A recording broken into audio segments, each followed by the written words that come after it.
Bismillahirrahmanirrahim. Assalamualaikum warahmatullahi wabarakatuh. Alhamdulillahi rabbil alamin. Allahumma fasalli wa sallim ala sayyidina wa nabiyyina wa maulana Muhammadin wa ala alihi wa ashabihi wa azwajihi wa dhurriyyatihi wa man tabi'ahum bi ihsanin ila yaumiddin, amma ba'du.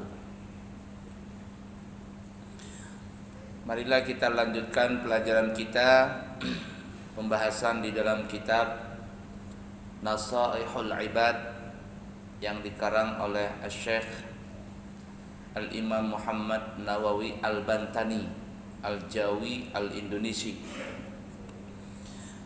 yang mana kitab Nasaihul Ibad adalah syarah daripada kitab Al-Munabbihat 'alal Isti'dad Liyaumil Ma'ad, karangan daripada Al-Imam Ahmad bin Ali bin Muhammad bin Muhammad bin Ali bin Ahmad Syihabuddin Abu Fadl Al-Kinani Al-Asqalani Al-Misri, yang lebih dikenal dengan Al-Imam Ibnu Hajar Al-Asqalani.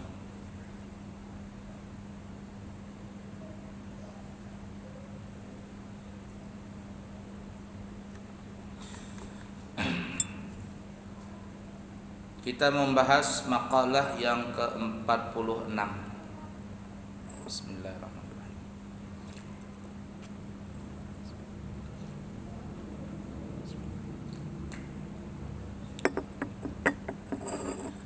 Pembahasan yang ke-46 dari Sufyan bin Uyainah radhiyallahu ta'ala anhu. Beliau berkata, Man ahabballahu ahabba man ahabballahu ta'ala, wa man ahabbahu ta'ala ahabba ma ahabba fillahi ta'ala, wa man ahabba ma ahabba fillahi ta'ala ahabba an la ya'rifahun nasu. Yang artinya, barang siapa seseorang itu cinta kepada Allah, maka cinta terhadap orang yang dicintai oleh Allah. Jadi kalau ada orang memang cinta kepada Allah, maka orang itu akan juga cinta kepada orang yang dicintai oleh Allah. Itu bukti kita cinta kepada Allah. Jadi kembali kepada diri kita. Kalau kita memang mengaku cinta kepada Allah, sekarang kita cinta nggak kepada orang yang Allah cintai? Allah mencintai orang alim. Kalau kita memang cinta kepada Allah, maka buktinya itu adalah kita cinta kepada orang alim.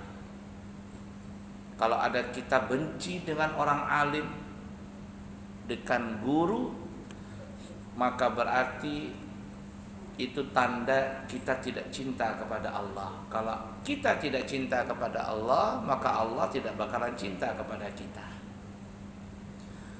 Allah cinta kepada orang miskin, fakir miskin, maka bukti kita cinta kepada Allah, kita akan cinta kepada orang fakir miskin.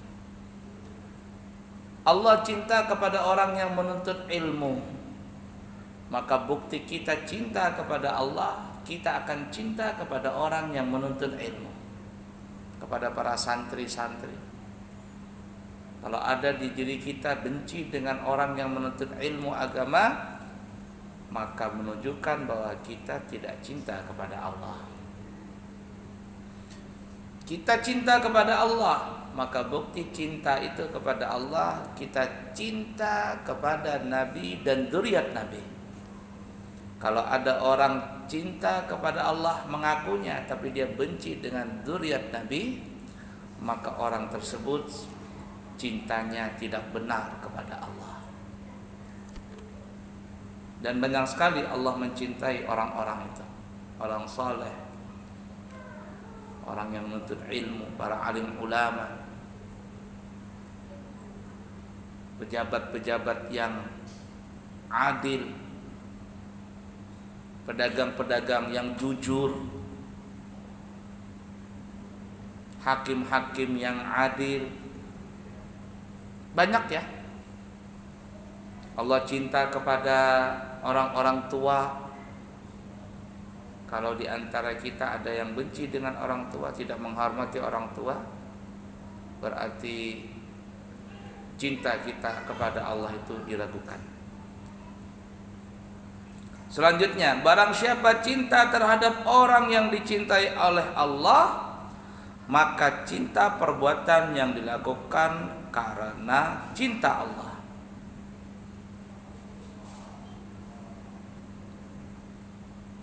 Maka cinta perbuatan yang dilakukan karena cinta Allah.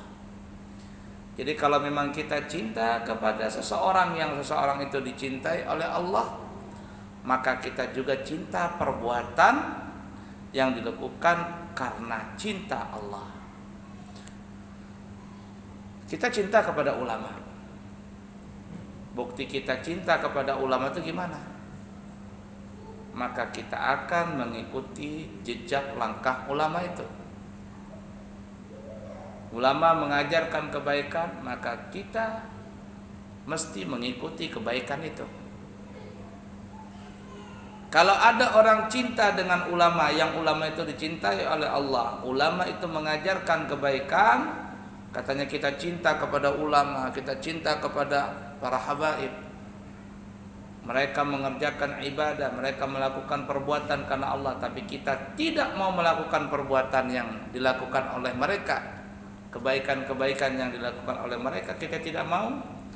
Berarti kita belum cinta kepada Allah dan belum cinta benar-benar kepada orang yang dicintai oleh Allah. Udah dipaham ya kira-kira?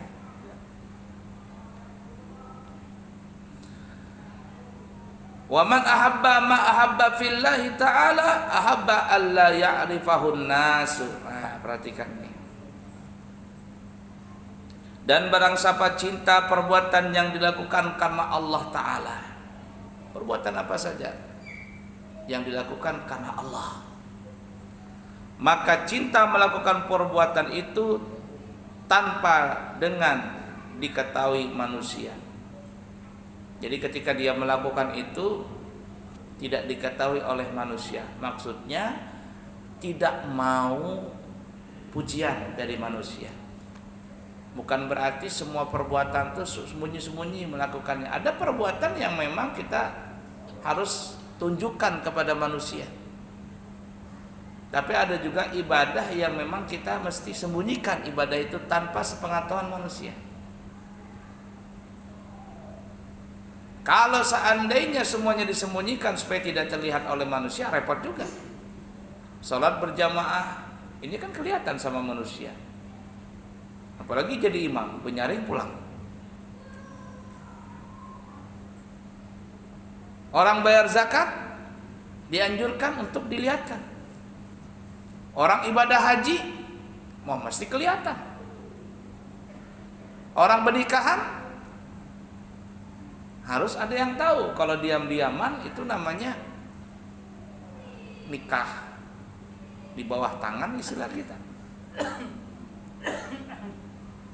Harus dipamerkan, harus diketahui orang. Tapi ada juga ibadah yang jangan diketahui orang. Contohnya apa? Sedekah yang sembunyi-sembunyi. Kalau dia tidak bisa menahan hatinya, kalau dia diketahui orang nanti akan gak kuat hatinya, maka kalau dia gak kuat sembunyi-sembunyi boleh. Makanya dianjurkan sedekah yang tangan kanan, tangan kiri sembunyi, artinya jangan ketahuan orang kalau ingin bersedekah. Tapi secara pribadi saya lebih senang kalau ada orang menyumbang ke masjid atau dia menyumbang yang ibarat katanya untuk fasilitas umum keagamaan seperti masjid, seperti madrasah, seperti pesantren, saya terus terang lebih senang orang itu menyumbang dengan menyebutkan nama. Dan dengan menyebutkan nama itu tujuannya adalah supaya orang lain terpancing untuk mengikuti jejaknya dia. Ini kalau seandainya kita punya hati tahan dengan pujian atau cacian, maka terus terang saya lebih senang bersedekah dengan diketahui orang. Tujuannya bukan pamer, tapi tujuannya supaya orang mengikuti kita. Mudah dipaham kira-kira? Tapi kalau kita tidak tahan, tidak bisa menahan antara pujian dengan cacian ini belum bisa, maka sebaiknya sembunyi-sembunyi. Mudah dipaham kira-kira ya? Nah itu.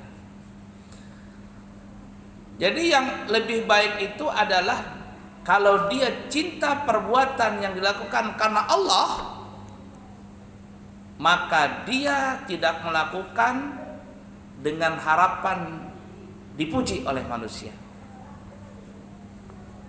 Itu yang paling enak supaya kita bisa memahami perkataan Sufyan bin Uyainah. Tapi kalau seandainya dia tidak tahan, maka sebaiknya dia melakukan perbuatan tadi yang karena Allah tanpa sepengetahuan manusia. Ini salat tahajud, dia baca Quran 10 kali 10 juz hari umpama. Nanti kalau dia pamer, takut pahalanya, takut dia akan jadi ria. Tapi kalau seandainya dia mengaji 10 juz, dilihat orang, hatinya bisa menahan agar hatinya dia bisa menahan hatinya, artinya tidak tergiur dan tidak terlena dengan pujian manusia, maka itu lebih baik. Maka itu lebih baik.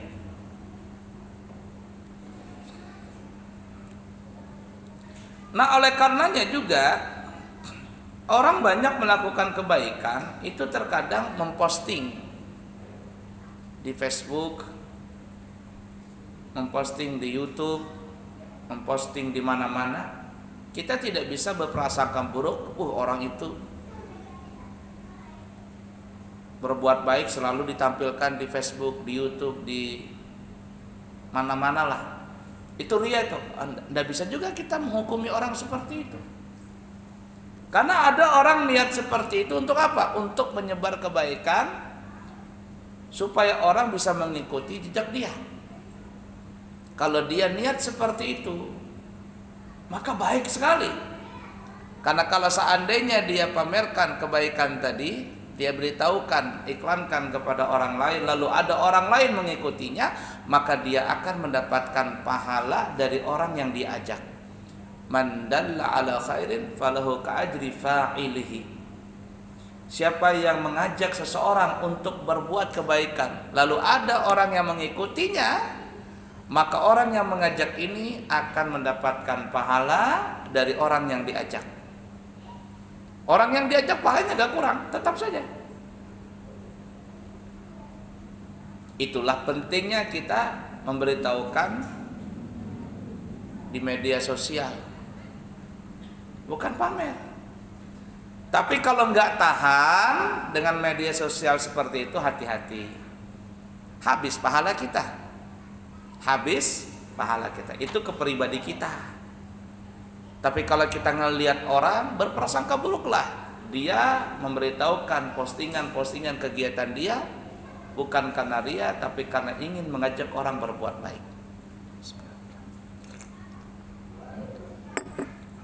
Kadang ada orang hadir di majelis taklim, dia gambar video, lalu dia tampilkan dirinya, dia berfoto dengan ulama, berfoto dengan habaib, dia posting di Facebook dan sebagainya. Niatnya bukan untuk pamer, tapi niatnya untuk mengajak orang berbuat baik. Ini loh, saya hadir di majelis taklim, ayo ikut yuk. Apalagi dia memberitahukan isi ceramahnya apa tadi, membagikan ilmu dan sebagainya. Itu lebih baik. Mudah dipaham kira-kira ya? Nah, seperti itu. Kita kembali pembahasan tadi. Jadi kata Sufyan bin Uyainah, siapa yang cinta kepada Allah, maka dia akan mencintai orang-orang yang dicintai oleh Allah. Kalau orang itu mencintai orang-orang yang dicintai oleh Allah, maka dia akan mencintai perbuatan-perbuatan yang dilakukan karena Allah. Kalau dia mencintai perbuatan-perbuatan karena Allah, maka ketika dia melakukan perbuatan itu, dia melakukannya tidak dikenal orang. Atau kita bisa artikan juga, dia tidak tergiur dengan pujian atau cacian daripada manusia lain.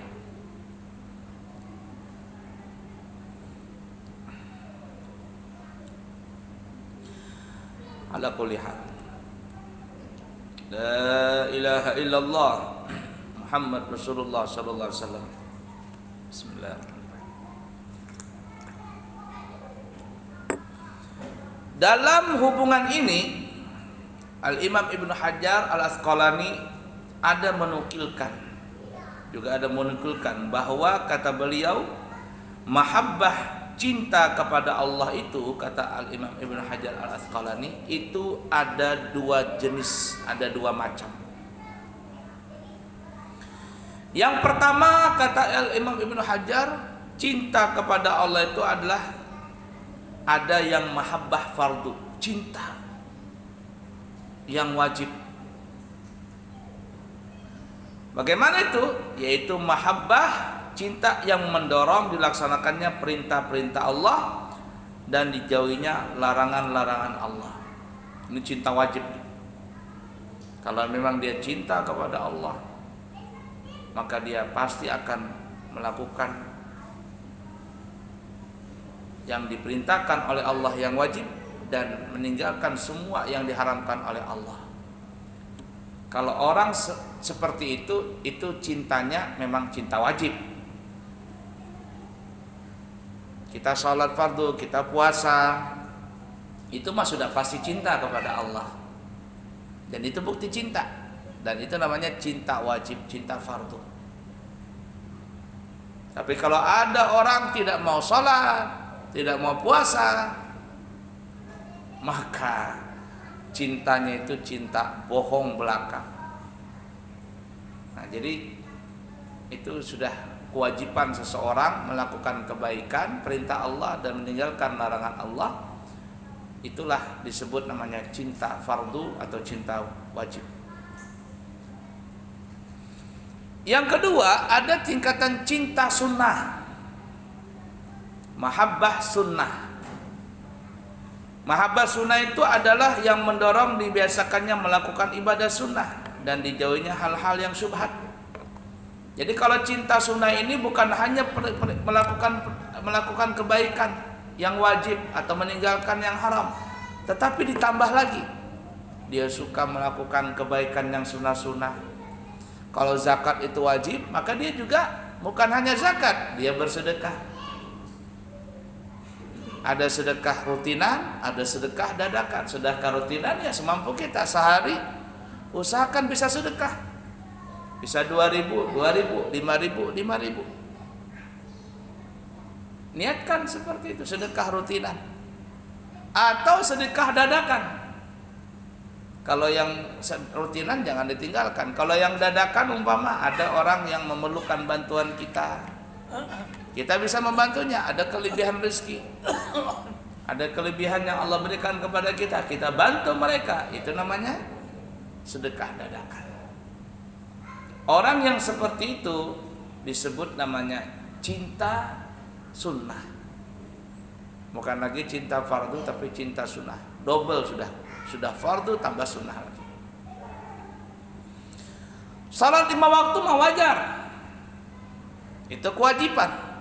Tapi kalau dia tambah dengan qobliyah ba'diyah, sunnah rawatib, dia tambah dengan duha, dia tambah dengan witir dan seterusnya, maka ini levelnya lebih tinggi lagi. Mahabbah fardu tergabung dengan mahabbah sunnah. Dan yang lainnya juga seperti itu. Tapi ada orang terbalik. Mahabbah fardu nggak berlaku, nggak dia lakukan, mahabbah sunnah dia lakukan.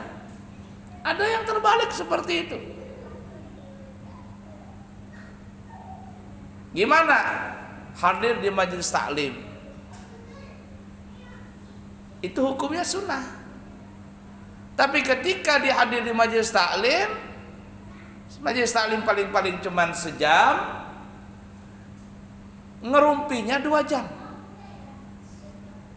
menggibah, menggosip, memfitnah 2 jam, habislah pahala tadi. Ngerumpi, gosip, fitnah hukumnya haram. Hadir majelis taklim hukumnya sunnah. Bukan habis lagi, bangkrut. Bukan lagi rugi, bangkrut. Kalau rugi kan tidak kembali modal. Kalau bangkrut ini modal habis tambah utang lagi.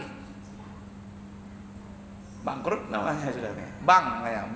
Bangkrut katanya. Banyak orang meminjam ke bank, hati-hati jar orang bahaya. Minjam mana? Minjam bank jarnya. Hati-hatilah kalau bangkrut jarnya. Dan banyak seperti itu. Orang minjam ke bank,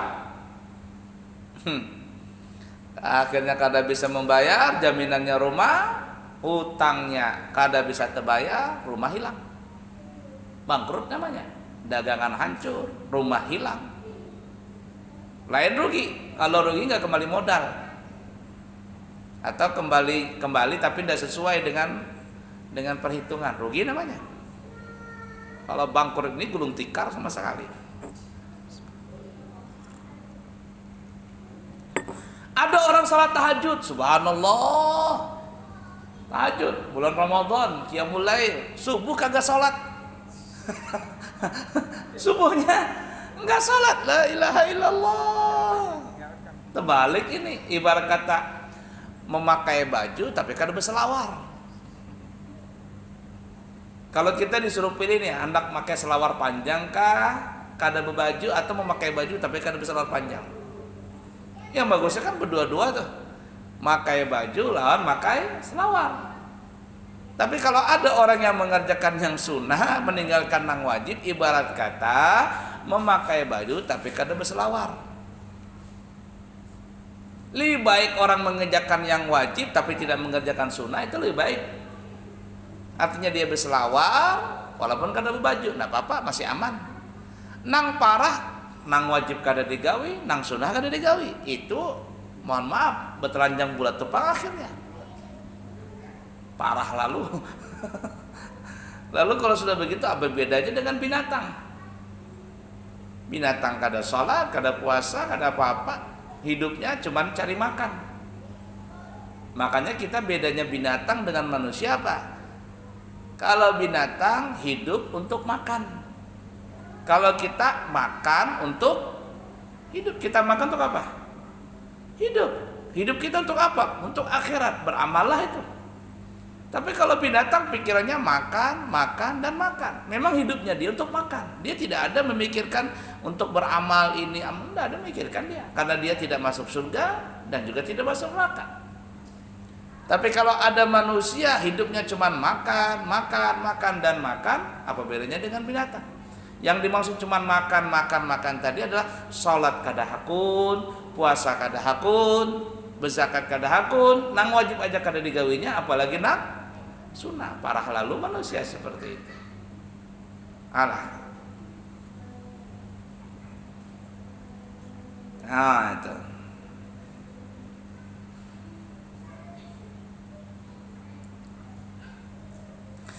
As-Siddiq mengatakan, barang siapa telah merasakan mahabbah Allah yang murni, kalau dia sudah merasakan cinta Allah masuk dalam sanubarinya, maka apa yang ia rasakan itu dapat melupakannya dari keinginan dunia dan membuatnya merasa asing dari seluruh manusia. Jadi kalau orang itu sudah cinta kepada Allah nih ya, memang luar biasa cintanya kepada Allah, dunia ini nggak ada rasanya lagi, nggak ada rasanya,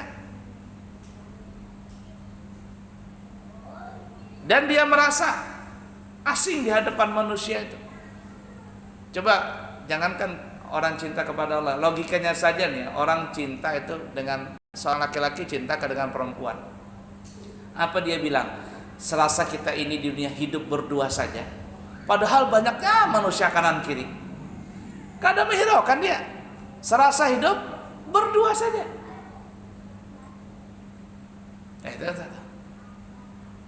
Itu manusia. Bagaimana kalau orang itu, seseorang itu cinta kepada Allah,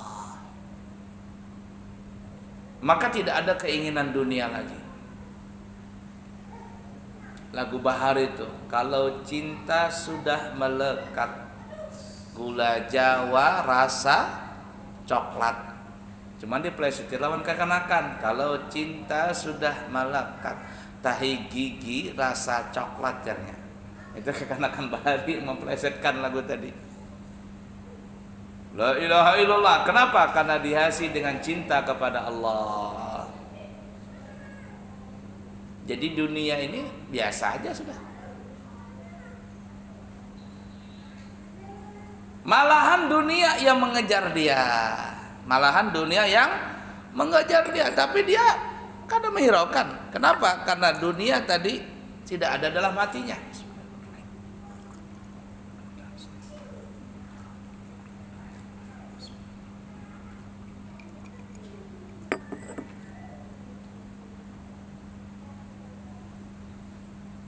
Ulama-ulama itu ya kalau sudah dibukakan kasyafnya, terkadang dia menunjuk sesuatu itu bisa jadi emas.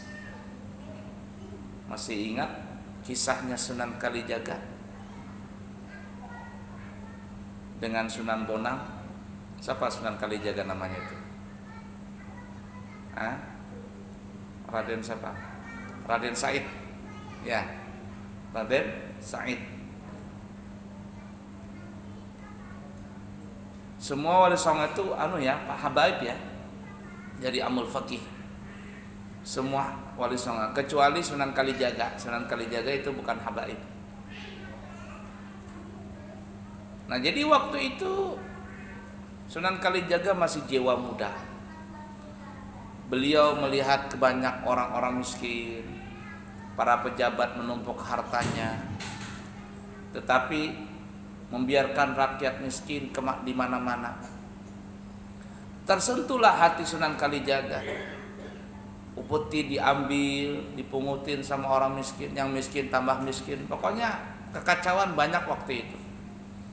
Maka Sunan Kalijaga menjadi Robin Hood, kata orang kita Robin Hood.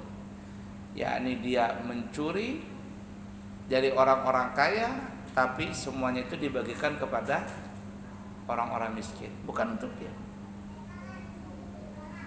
Suatu ketika beliau berada di jalan sepi dan mencegat Sunan Bonang. Sunan Bonang. Sunan Bonang sudah tua, berjalan pakai tongkat. Sunan Kalijaga masih jiwa muda. Sunan Bonang berjalan pakai tongkat, dia punya gagang tongkat itu terbuat dari emas. Dicegatlah Sunan Bonang oleh Sunan Kalijaga. Wahai Tuan, serahkan tongkat itu. Kata Sunan Bonang, untuk apa? Kalau saya tidak punya tongkat, saya agak susah. Saya berjalan mesti pakai tongkat karena sudah tua. Kata Sunan Kalijaga, saya kepingin emas yang ada di tongkat itu. Sunan Bonang berkata, untuk apa emas ini? Emas itu akan kuberikan kepada orang fakir miskin. Kalau bahasa kitanya nih ya, wahai Kisana, niatmu bagus, tapi caramu salah. Niatnya bagus gak? Untuk memberikan kepada fakir miskin, tapi caranya salah. Dengan cara membegal bahasa kitanya. dengan cara legal. Tapi Sunan Kalijaga maksa, berubah, diambil tongkatnya tadi. Terjatuhlah Sunan Bonang. Ketika terjatuh beliau menangis. Sunan Kalijaga nanya, kenapa engkau menangis, wahai Tuan? Apakah karena tongkatmu ini ku ambil? Kata Sunan Bonang, tidak. Bukan masalah tongkat. Terus kenapa nangis? Aku tadi terjatuh. Tidak sengaja aku mencabut rumput ini.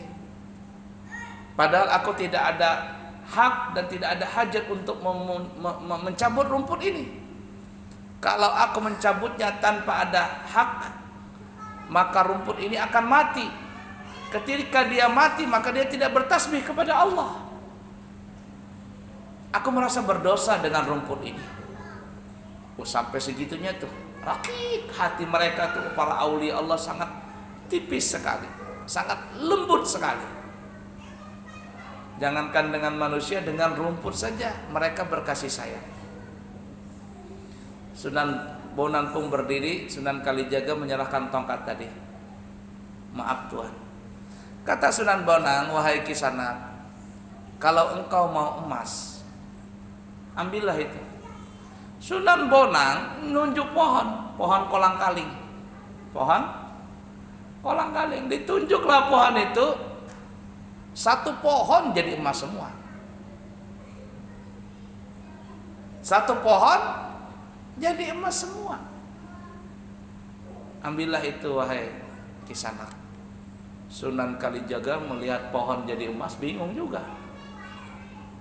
Mau ngambil, tiba-tiba buah kolang-kaling pada jatuh semua, kena kepalanya, pingsan. Ketika sadar, sudah nggak jadi emas lagi.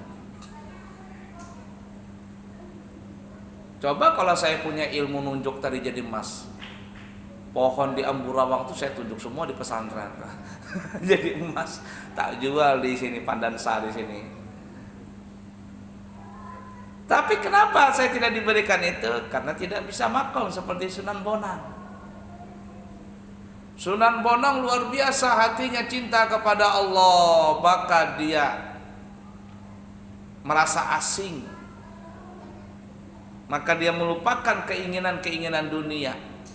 Tapi yang anehnya dunia yang datang kepada dia. Kalau beliau kepingin saja emas semuanya, apa yang ditunjuk bisa jadi emas, tapi beliau nggak mau. Kenapa? Karena sudah hampa semuanya itu disebabkan adanya cinta kepada Allah. La ilaha illallah. Nah, juga merasa asing dengan manusia. Bahkan kalau sudah makomnya tinggi, terkadang dia ngelihat manusia itu bermacam-macam. Datu Sanggul,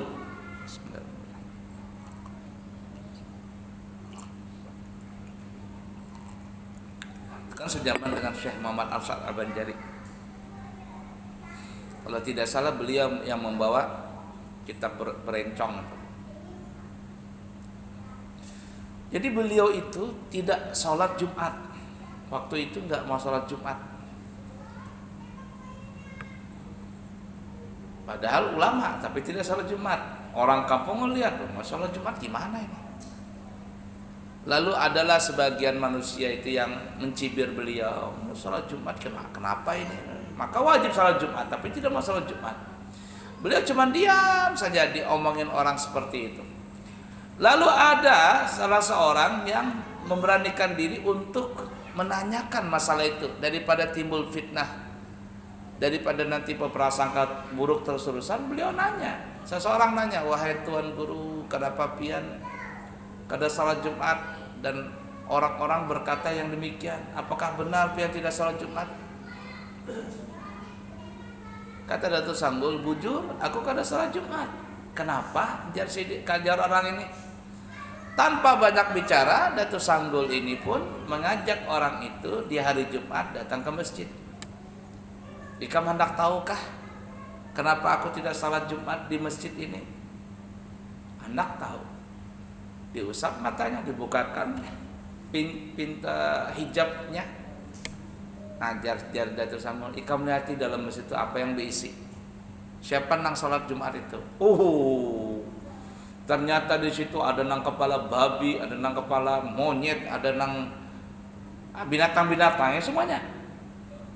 Jar Sidin, itulah sebabnya aku tidak sholat Jumat. Karena aku melihat manusia itu perilakunya itu kayak binatang. Ikam tidak bisa melihat seperti aku ini, kecuali dibukakan hijab. Mana sah aku sholat Jumat dengan binatang-binatang seperti ini? Ada tuh. Lalu di Sidin asing, Sidin tidak mau bertemu dengan sembarang orang. Kenapa? Kalau tersambat apa yang dilihat oleh beliau itu terkadang kalau tersambat, oh ikam ini begini, itu yang bahayanya.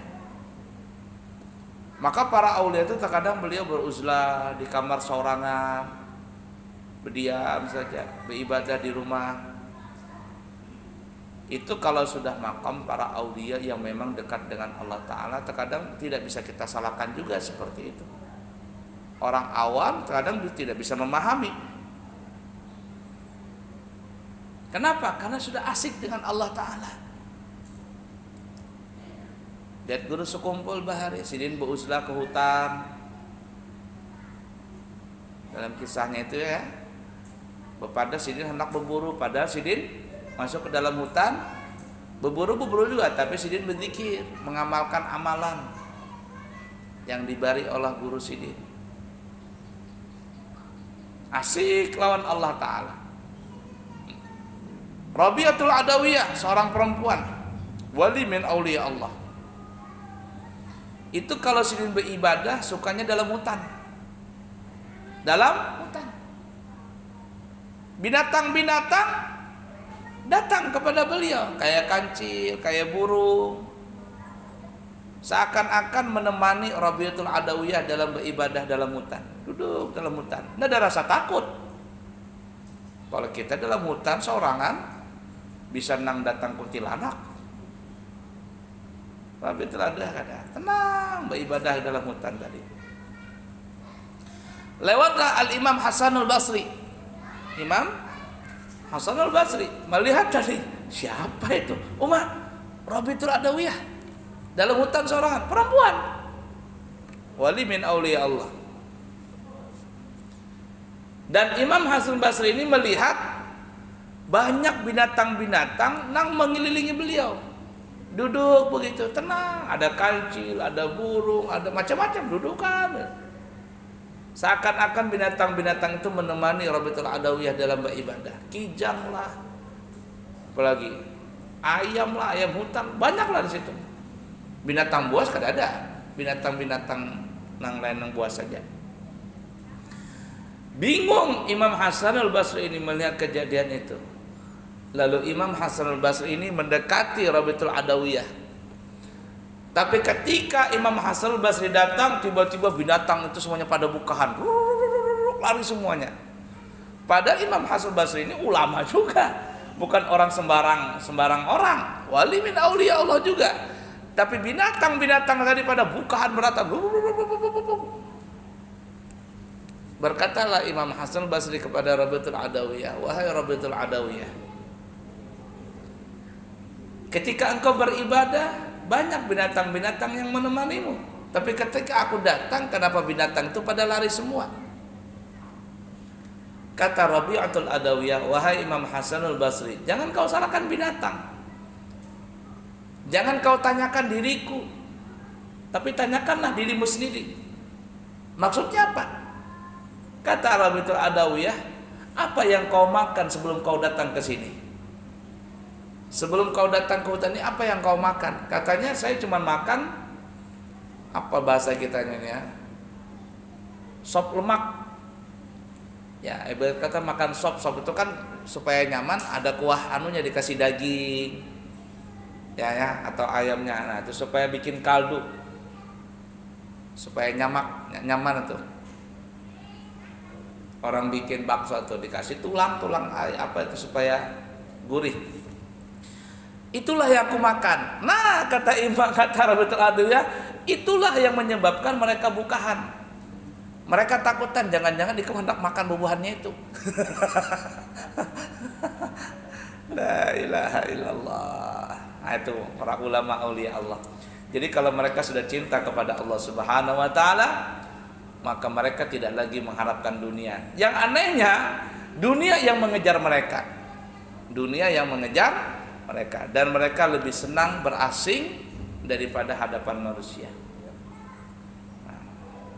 Wallahu a'lam bishawab.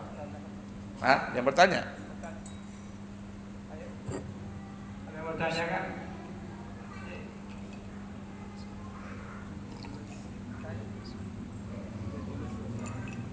Alhamdulillah.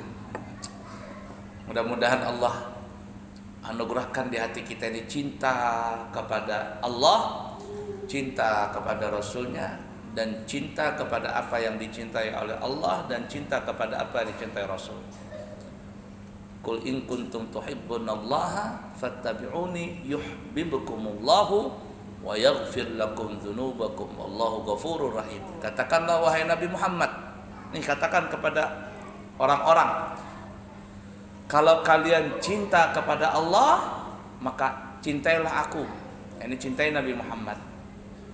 Jadi kalau kita cinta kepada Allah, maka kita cinta kepada Nabi Muhammad. Apa ganjarannya? Yuhibbukumullah, Allah niscaya cinta kepada kamu, dan Allah juga mengampuni segala dosa-dosa kamu. Mudah-mudahan Allah limpahkan cinta itu kepada kita semuanya, hanya cinta kepada Allah dan cinta kepada Rasulnya, dan mencintai apa yang dicintai oleh Allah dan Rasulnya. Amin ya rabbal alamin. Subhanakallahumma wa bihamdika asyhadu an la ilaha illa anta astaghfiruka wa atubu ilaihi wa akhiru kalam. Wassalamualaikum warahmatullahi wabarakatuh.